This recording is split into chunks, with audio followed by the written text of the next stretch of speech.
Drugi dan v Beleku in že program na polno, s treningoma dopoldne in popoldne. Najbolj pa veseli spoznanje v bistveno prijetnejših vremenskih razmerah in pogojih za vadbo kot v Mariboru.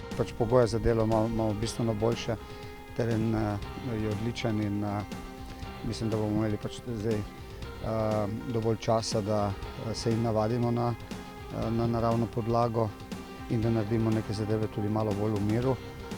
Predvsem ta popoldan je čudovit, tako da bomo lahko uživali v treningu.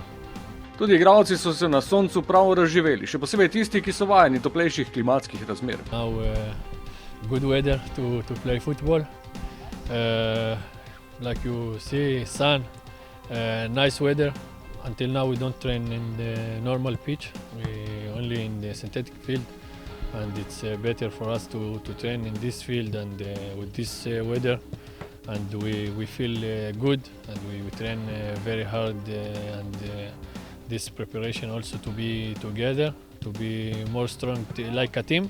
Marwan Kapha težav s poškodbami zaenkrat nima, tudi sicer je težav trenutno zelo malo. Vseeno pa trener na nekatere nogometaše pazi malo bolj kot na druge. Po dnevu treningov pa bo šlo že zares. Nasprotnik v prvi testni tekmi, ki se bo igrala dvakrat po 60 minut, bo ruski prvoligaš Arsenal Tula. Do zdaj ni bil običaj, da bi res se zmenili z nasprotnikom dvakrat po 60 minut.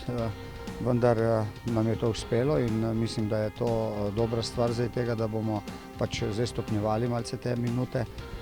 Do sedaj smo igrali po 45, tako skoraj vsak ima 4x po 45 minut, zdaj jasno je že čas, da to stopnjujemo. Tokratni trening je sicer minil tudi o prisotnosti najbolj zvestega navijača Maribora na turški obali, ki je moštvo pričakal tudi na letališču. Po treningu pa je tokrat igralce počastil z domačo baklavo.